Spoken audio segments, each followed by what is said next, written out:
Hoy día tenemos un programón y lo que quiero contarles en primer lugar es que eh, posiblemente pues cuando uno está escribiendo un texto, no piense que lo está haciendo bien. Y escribir es un arte. Para escribir hay que saberlo hacer y eso se llama redactar. Uno tiene que redactar pensando en un público, en un tamaño determinado, en un canal definido, con una coyuntura determinada. Escribir no es fácil y redactar es más difícil. Pero hace algunos años apareció una agencia de contenidos, o sea, un grupo de profesionales, capos, con mucha experiencia, que cogían la precisión para redactar. Esa agencia se llama Preciso y justamente hoy día tenemos a Luis Corbera, quien es su fundador y quien hoy además con esa agencia pionera en este espacio nos va a compartir pues un poco su trayectoria empresarial y cómo logra posicionar como líder del mercado a esta fantástica agencia. Así que bienvenido, Lucho, qué bueno tenerte en el programa. Y además porque tú y yo nos conocemos desde mucho tiempo atrás, 25 años, 25 años, hemos trabajado juntos para el Grupo Apoyo. Chiquillos, ¿ah? Y me da mucho gusto que hoy día estés haciendo empresa y lo estés haciendo bien y además rodeado de un grupo de gente espectacular. Así que bienvenido. Nada, gracias por la invitación. Es un gusto estar acá y conversemos. No suelo hacer estas cosas, normalmente estoy del otro lado. Yo lo sé. Estoy de tu lado. Yo lo sé, para mí va a ser un reto además, porque, claro, algunas veces además te he visto entrevistar y nunca ha sido fácil. No, claro, me has criticado. Uno de los mejores entrevistadores, además, a quien tenemos acá. Pero retrocedamos en el tiempo, no tanto, no 25 años, porque si no nos quedamos 2 horas, pero sí al menos previo a la fundación de la agencia, vienes de una trayectoria larga, digamos, en el periodismo de negocios, en el periodismo económico, pasaste por Semana Económica, por El Comercio, y de pronto en algún momento te imaginé más bien que tu paso podía haber sido el corporativo, como muchos, como casi el 100%, o hasta la otra ruta que es la de la agencia, ¿no? De relaciones públicas o la agencia de comunicaciones, pero la agencia dura, pero no, te fuiste a emprender. ¿Cómo nace la idea de tomar esa ruta? No fue inmediato. Cuando yo salgo del comercio, había alcanzado como la cúspide dentro de lo que sería el periodismo económico. Ya venía de haber estado en Semana Económica, había formado parte de quienes dirigían Semana Económica en su momento. Pasé al comercio, llegué a ser editor del comercio, entonces Claro. mucho más allá en el periodismo económico ya no había. Me ofrecieron, por ejemplo, estaba saliendo a hacer un casting para programa de tele Ya. económico. No me fue muy bien en el casting, no soy muy... no tengo esa habilidad. Y me ofrecieron también ser gerente de comunicaciones de un par de empresas, una de ellas un banco. O sea que no estaba tan equivocado en pensar que esa podía haber sido tu Porque ruta. efectivamente lo normal para casi todos los que están en el periodismo y ejercen cargos de editores, suele ser que terminen manejando una empresa, las comunicaciones de la empresa o trabajando como líderes en alguna empresa de PR, ¿no? ¿No te sedujo? Lo que pasa es ruta? que yo vengo mi formación es otra, ¿no? Yo no soy comunicador. Yo soy economista y para mí los números son siempre muy fáciles. Eres economista. Soy economista. Vas a seguir siendo economista. Estudié economía, Claro. estoy en la Pacífico, quinto superior, así que tampoco es que me haya ido mal en la carrera y haya decidido cambiar. Hice mis prácticas en Telefónica, en estudios económicos y planeamiento, o sea que parecía enfocado a eso. Surgió esta oportunidad de hacer periodismo, me encantó, me enamoré de eso, pero cuando llegó el momento de salir de esa etapa, no me veía haciendo cosas de comunicaciones, porque y es algo que mucha gente no lo dice, pero yo creo que hay que estar preparado para eso. O sea, no es simplemente decir, he sido editor y ahora tengo la capacidad de manejar una crisis de reputación o cualquier tipo de evento de este tipo, ¿no? Esto es muy complejo. Claro. Y uno necesita cierta formación. Incluso me dijeron, oye, pero eso lo aprendes. Claro. No, me dijeron, Cosa toma el reto y lo aprendes. Cosa que tampoco es un gran favor, ¿no? No sé, pero pienso. O sea, yo decía, no me parece muy serio asumir ese reto de esa manera, ¿no? O sea, eso voy cuando digo, no hacen un gran favor diciéndole a alguien, oye, pero eso lo aprendes, ¿no? Es como si fuera, no sé, pues ser zapatero. Sí, pero finalmente muchos optan por ese camino. Obvio, porque comienza siendo un oficio, digamos, ¿no? Y lo otro es que tampoco me llamaban mucho la atención las empresas de PR. Ahí sí, honestamente, no es que alguien me haya llamado, o sea, por ese lado no. Pero no me gustaba la idea de trabajar en una agencia de PR. No me veía ahí. No te veías. No me veía ahí. Además, había visto la experiencia de muchos amigos, ¿no? Incluyéndolos a ustedes que estaban ahí, ¿no? Esto era un trabajo un poco más tedioso, más complejo. No me veía en eso. Y simplemente no sabía qué hacer. Como tenía algo de ahorros, dije, me voy a tomar el tiempo para pensar qué hago. Y dije, bueno, me puedo tomar un año sabático. Ah, ¿te tomaste un año sabático? Fue la idea. No llegó al año porque no alcanzaron los ahorros, pero todo. Llegué más o menos unos 6, 7 meses. ¿Y cómo llegaste a la conclusión de que era eso? Lo que pasa es que me seguían ofreciendo cosas.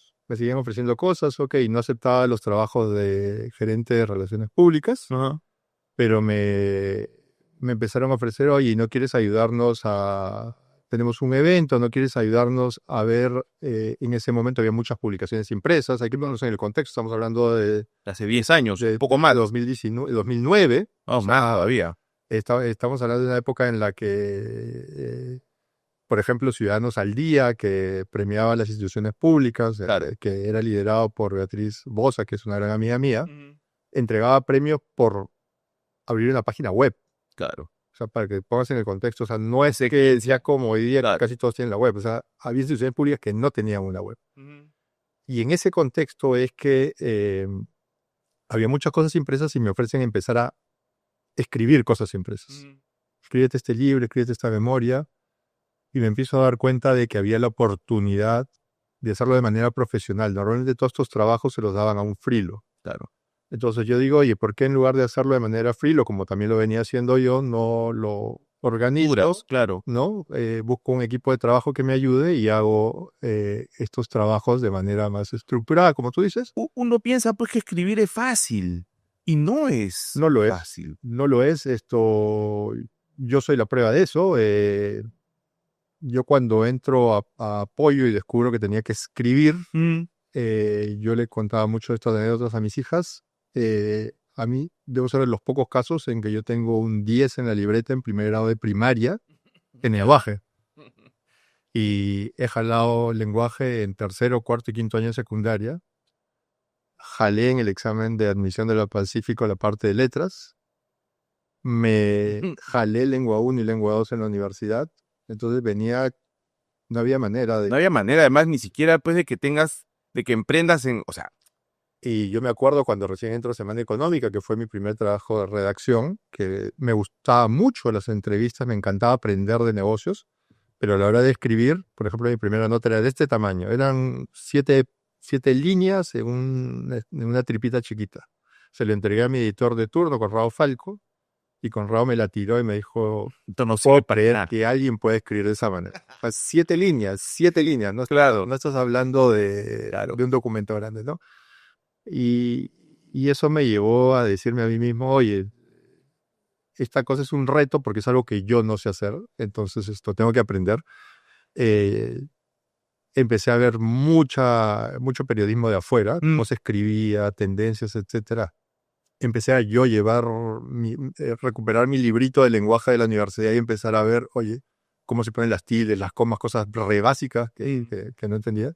Y poco a poco fui mejorando, ¿no? Hasta que logré ser jefe ahí, ¿no? Ahora, una de las cosas más notables en el paso por Apoyo es que justamente es el economista que se vuelve un comunicador. Sí, claro. De alguna manera, ¿no? Yo para aprender. Tienen paciencia. Sí, claro. Tienen paciencia. ¿No? O sea, yo me acuerdo, así como te pasó a ti con el texto chiquito, a mí me pasó, pero con el mamotreto, ¿no? O sea, yo entregué el mamotreto y me lo tiraron por la cara, ¿no? O sea, no hay forma de que escribas tanto, ¿no? Y luego ¿no? nos tocó a nosotros estar en el otro lado y recibir a los chicos y decirles, oye, esto está mal, ¿no? Claro. Y vas evolucionando, vas creciendo, vas aprendiendo a escribir, vas nutriéndote de otras personas que escriben, ¿no? Mm.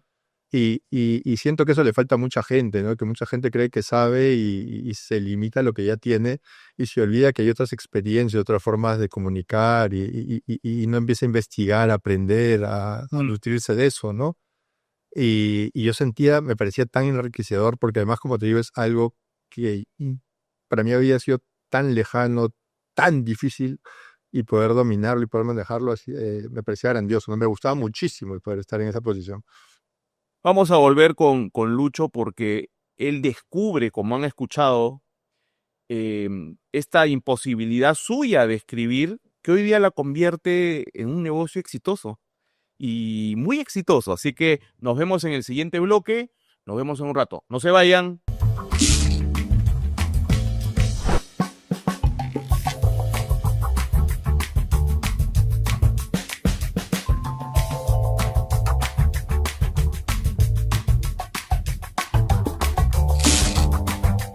Bienvenidos nuevamente, innovadores. Vamos directo a la pecera mágica. Mucha suerte. A ver. Sacocho, adelante. A ver qué te tocará, a ver si la producción ha hecho bien su chamba. ¿Qué dice? ¿Cómo conseguiste la atención de nuevos clientes? Ajá. Claro, porque tú decías, ¿no? Hablabas ahorita de Beatriz Bosa, que es mi amiga, y bueno, puedes acudir a tus amigos y vas a tener la atención y de pronto, si tienes valor, conectas. Pero ¿qué pasa con gente nueva? Mira, en general yo tenía muchos contactos, porque había sido editor, tenía muchos contactos y no los usaba. Me costaba muchísimo llamar a decir, oye, he abierto esto, creo que te puedo ayudar, contrátame. O sea, no... ¿Y por qué? Eh, ¿Alguna vez lo has analizado? Mira, puede ser, yo sí lo he pensado. Una cosa era el temor al rechazo, que era el principal, que yo creo que lo escudaba lo escudaba en el temor a pedir el favor, pero en realidad era más el temor al rechazo, al que me digan no. Claro. Porque yo venía de un mundo, cuando tú eres editor, no hay nadie que te diga no. Claro. No hay nadie Hay un poder, Sí, finalmente. eres Hay un poder, ¿no? algo que además te juegue en contra después, ¿no? Porque te vuelves alguien que siente que lo puede todo, ¿no? O sea, oye, yo no puedo llegar a la reunión de las 10, llego a las 11. Claro, Y si quieres, me esperas. claro, Y pasaba eso, ¿ah? Yo llegaba a veces 1 hora, 2 horas después de la reunión. claro. Igual me atendían, de mala gana, pero me atendían. Te atendían porque eras el medio. Porque tenían que, de otra manera no iban a salir. Claro. Eh, Entonces, como que uno estaba acostumbrado a que todo lo que uno quisiera se dé, ¿no? Entonces, la posibilidad de que ahora tuvieras que tú salir a pedir casi un favor, o pedirle a alguien, oye, esto, atiéndeme, regálame 10 minutos, ya no soy yo el que te está haciendo el favor a ti, sino tú a mí. Lo sentí como un tema complejo. Te costaba. Entonces, Y peor aún con gente nueva, porque claro. aunque no lo creas, no, porque con gente que yo no conocía me fue más fácil. Ah, sí. Sí, porque con gente que yo no conocía, No existía el rollo de que no el favor. no existía eso. Claro. Entonces, todos mis clientes iniciales fueron gente que yo no conocí y gente que felizmente al inicio se acercó a mí, o sea, me llamó porque alguien le había dicho y le había contado y me llamaron para ayudarlos con algo. Y a raíz de eso empezamos a crecer con el boca a boca. O sea, nunca hubo algo más que eso, siempre fue, oye, me ha dicho tal persona que le has hecho esto y me ha gustado, así que ayúdame con eso. O sea que el boca a boca y te fue más fácil con gente que no conocías. Otra pregunta, a ver.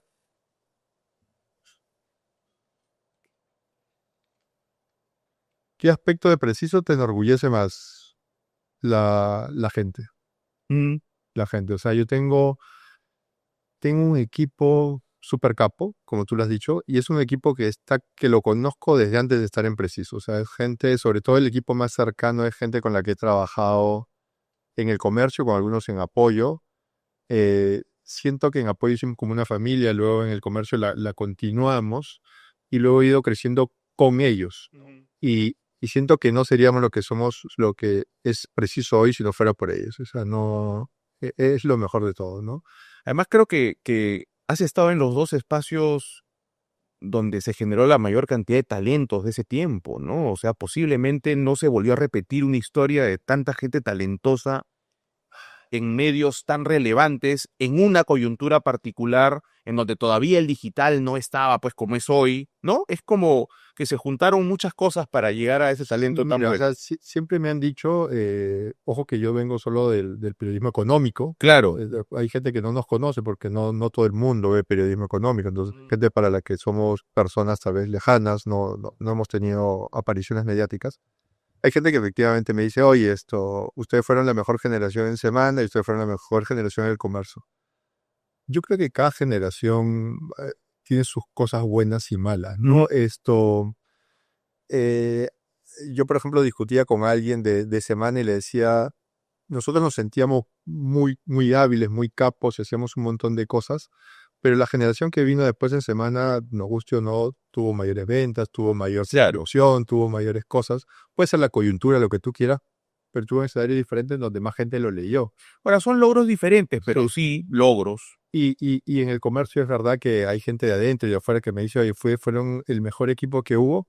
No sé, siento que también es la coyuntura y es muy difícil. O sea, yo no sé si pusieras al equipo que tuvimos en ese momento, lo pusieras hoy, No, podría tener el reconocimiento que tuvo en aquel no, momento. eso es Sería muy complejo. Entonces, es otra historia. no sé si solo es la gente. Creo que, como tú bien dices, la coyuntura también te afecta, ¿no? Hoy día, nos guste o no, los medios no están bien vistos por diferentes razones y eso abarca no solo a la parte política, sino también a la parte económica, ¿no?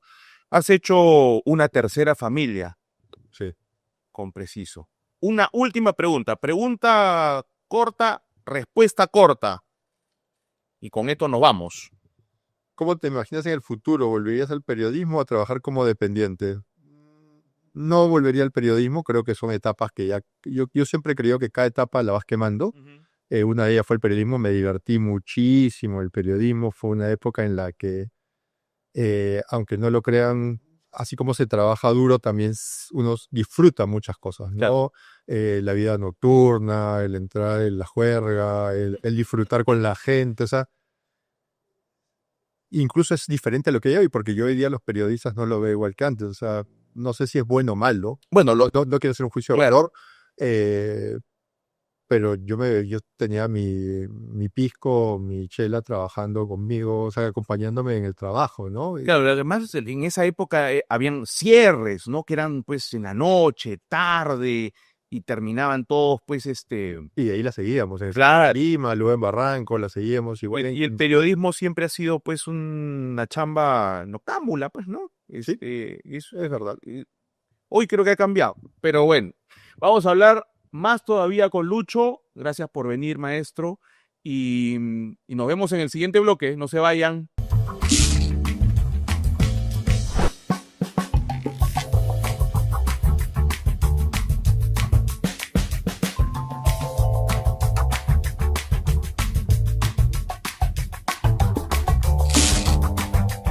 Bienvenidos a Innovadores nuevamente. Gracias por vernos. Y estamos pues con Lucho Porvera, de Preciso. Y la pregunta es la siguiente. A ver, nos has contado tu trayectoria y la experiencia, etcétera, pero ¿hubo antes de Preciso experiencia emprendedora? No sé si llamarla emprendedora. En ese periodo que yo estuve definiendo qué iba a hacer, recuerdo que mi papá tenía un pequeño negocio de producción de telas y decidí meterle algo, por eso se me acabó de mala plata antes, decidí meterle un poco de dinero a eso y me metí a eso. Fue un fracaso total. Ah, sí. O sea, sí, fue un fracaso total. ¿Por qué? Yo no conocía del negocio. ¿Ya? Una de las cosas que yo creo que es importante cuando haces un negocio es poder tener clientes. O sea, no importa cuán bueno sea tu producto, no importa cuánto esmero le metas al tema, pero si no sabes llegar al cliente y saber a quién venderle, finalmente va a fracasar. En este caso, nosotros hacíamos tejidos de lonas para industria. Y claro, no se había desarrollado ningún contacto, no sabía cómo llegar a nadie, entonces... Y seguro tenías un buen producto, pero Sí, no tenías el mercado. sí, no Simplemente teníamos el mercado, entonces fracasó como a los 3, 4 meses. Se llevó gran parte de lo que tenía ahorrado, pero aprendí qué cosas no hacer, ¿no? ¿Y qué te hizo pensar que podías vender contenidos? Como te digo, fue algo que llegó, que surgió, vi que ya tenía 2 o 3 Ujú. empresas que me empezaban a pedir. Ajá. Yo empecé con el Grupo Romero, con Engie y con la Cooperación Alemana, que Ajá. eran poca cosa, son empresas grandes, Claro. y tenían muchos productos y cosas que darme. Entonces dije, oye, tengo como ya algo Ujú. con lo que puedo empezar, ¿no? Además, estaba alineado con algo que yo ya veía en mi última etapa en el comercio, casi un año antes o 2 años antes, ya se veía, empezaba a surgir el concepto de periodismo de marca, que cuando son las marcas las que desarrollan los contenidos, empezaron a aparecer las agencias de marketing de contenidos allá, en Estados Unidos, y yo decía, oye, ¿qué paja todo esto? Pero todo estaba vinculado al mundo digital, ¿no? Entonces decía, ¿qué paja todo esto? Pero no hay cómo hacerlo acá porque acá no hay mundo digital. Como te digo recién, algunos incluso estaban lanzando su web, no había casi redes sociales. En el 2000, en el 2009, Ujú. recién se estaba haciendo la transición de Hi-Fi Claro. a Facebook. Entonces y en Hi-Fi no había eso. En Estados Unidos ya había con Facebook, pero acá todavía no había eso. O sea, pero ya veías que la tendencia era esa, que Sí, hacia la ahí tendencia iba. era esa, además porque había algo que te aceleraba ese proceso, que era hasta ese momento habían 2 tipos de agencias de publicidad, ¿no? Las agencias digitales, que fueron las que aparecieron en Sí, su claro. momento para ver páginas web, blog y todas estas cosas, y las agencias tradicionales. Pero ya se veía que iban en proceso de integración. Integración. Pero había algunas agencias digitales, sobre todo afuera, que no querían la integración. Ujú. Entonces la manera de no integrarte era, oye, hay que descubrir qué cosa hago. Claro. Y el descubrir qué cosa hago es empezaron a transformarse en agencias de marketing de contenidos, Ujú. ¿no? Eso fue como su salida para no entrar al proceso de integración normal. Y fue ahí cuando te das cuenta, claro, pasan de la forma al Ujú. fondo, a ver, oye, es relevante empezar a contarle a la gente cosas que me permitan como marca no solo hacerme conocido, sino generar algún tipo de conversación que me permita darme algún tipo de confianza en la marca, ¿no? Y poder conocerla mejor. Ahora, tú arrancas, como dices, además entraste a este otro negocio, tú llegas con pocos recursos a crear Preciso. ¿Cómo Yo llego quebrado. financias? ¿Y cómo financias esto? Yo llego quebrado, o sea, ya me había quedado sin nada y es...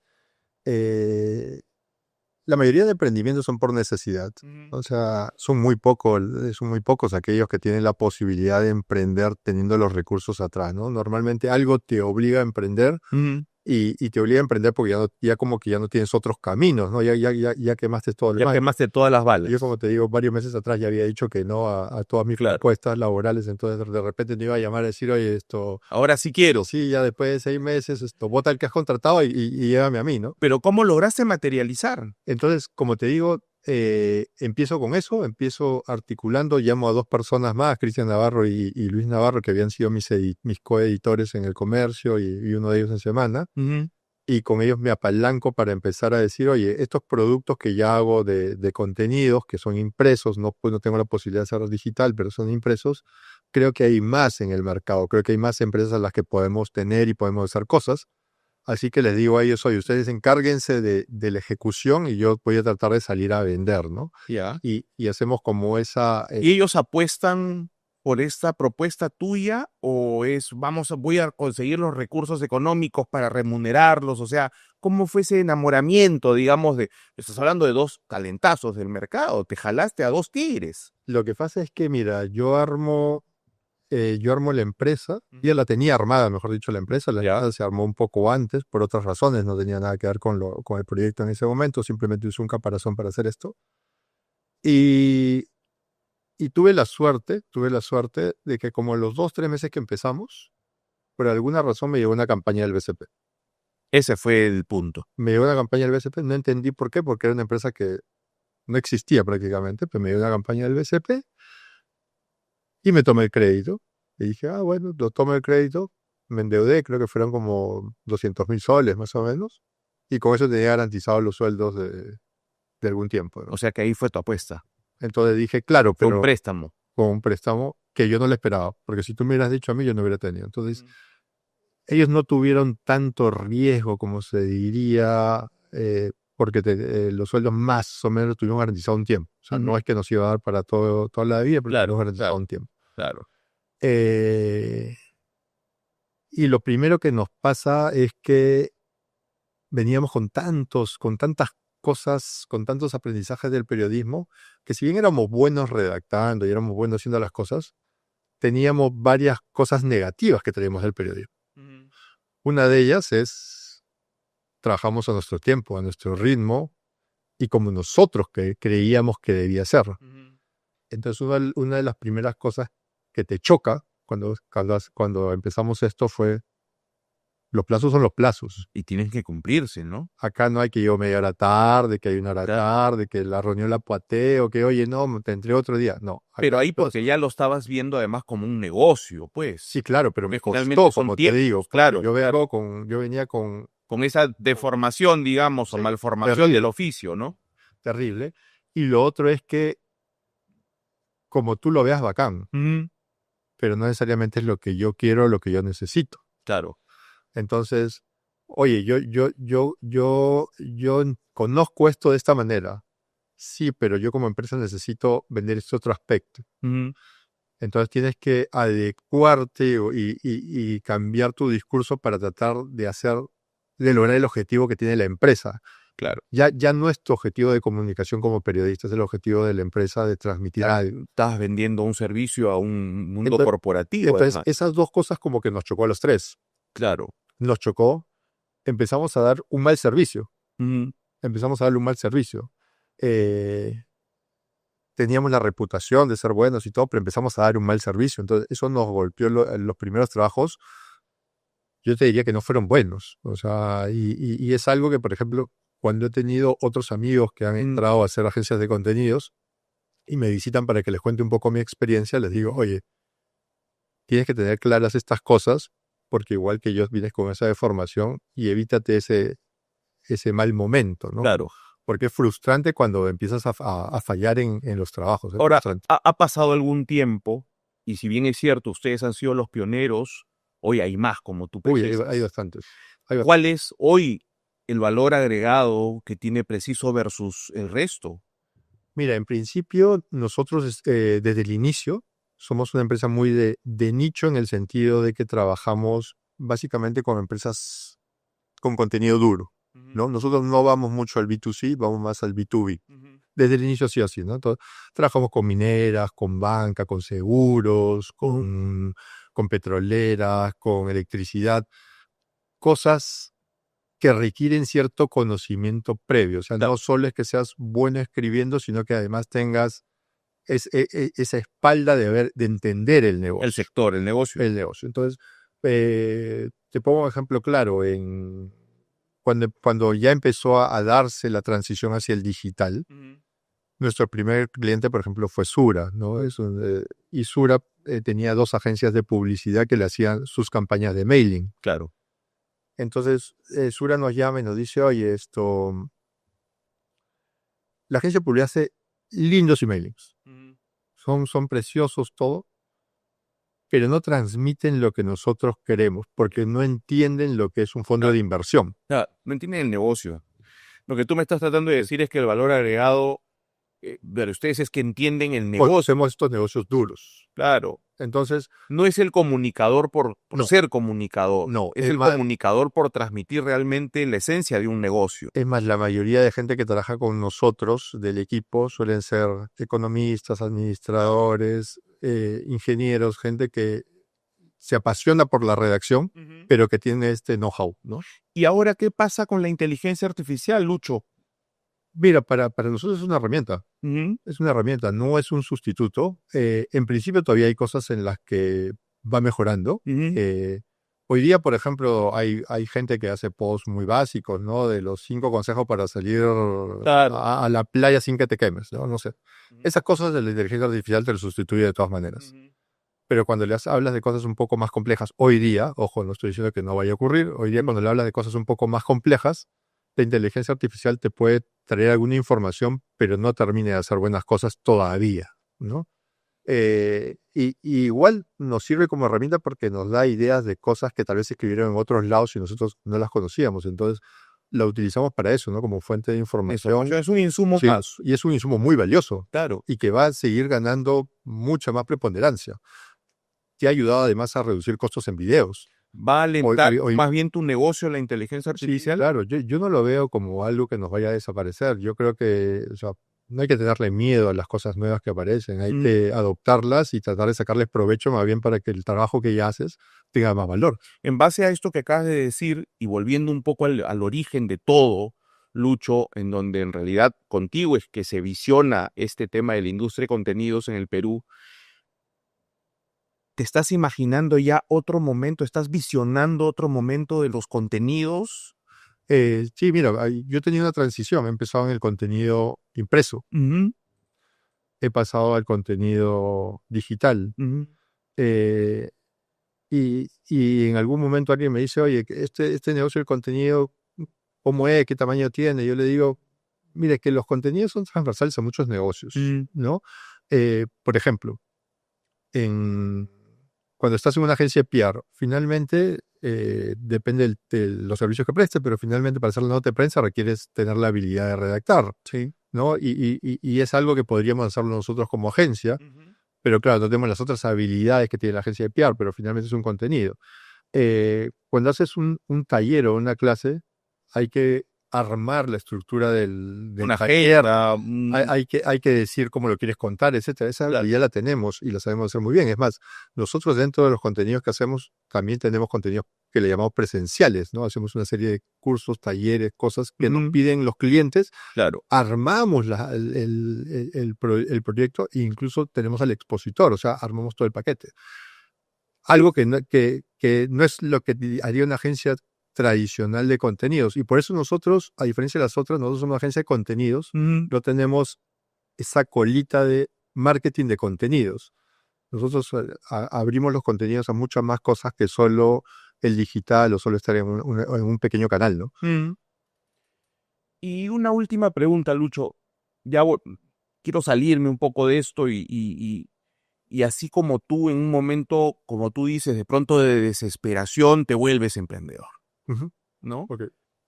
Pero este es un país de emprendedores, aparentemente, es decir, todos estamos arrinconados, ¿no? ¿Por qué no aparecen más Luchos? O sea, ¿dónde los encuentro? ¿Por qué? ¿Cómo ves un poco el panorama? ¿Cómo hacemos para encontrar más emprendedores exitosos, de alto impacto? Pero en realidad yo creo que sí los hay. A ver, en principio, de cada 10 emprendimientos, como hablábamos Mm, antes del programa, de cada 10 emprendimientos, 9 van a fracasar. mm, Y solo uno va a ser exitoso. Y posiblemente de cada 4 o 5 emprendimientos que uno mismo haga, posiblemente el cuarto o el quinto va a ser el exitoso, mm, ¿no? Hay algunos que tenemos suerte y tal vez en el segundo o en el primero tuvimos éxito, pero la mayoría va a caer una y otra vez. mm. En realidad yo creo que acá es básicamente perseverancia, ¿no? El que persevera y aguanta y aguanta y aguanta, eventualmente el resto se va a rendir y vas a ser tú el que pase adelante. Tres aprendizajes, Lucho, en estos 15 años de emprendedor. Mira, primero, como te digo, perseverancia, o sea, tienes que ser constante, no puedes fracasar, incluso en el momento que te va mal, tienes que seguir ahí. Es O sea, difícil, ¿no? es difícil, pero como bien se dice, oye, no hay nada que dure 100 años, no hay, o sea, Mm, de todas maneras el sol va a salir al otro día, o sea, son frases típicas, pero es verdad, o sea, de todas ¿verdad? maneras va a pasar lo malo, o sea, Segundo. lo segundo es ser flexible. Mm, El mundo cambia constantemente, uno tiene que estar adecuándose rápidamente y estar tratando de ver lo que se viene. O sea, tú no puedes estar siempre ofreciendo lo mismo, siempre haciendo lo mismo y nunca cambiando. Y es una cosa muy compleja el tema del cambio, le cuesta mucho a los equipos. Nosotros mismos sufrimos a veces porque cuando te va bien sientes que, oye, claro. no hay que hacer mucho, pero no, ya tienes que estar pensando en qué mejorar. Y tercero, rodéate de gente capa. Ujú.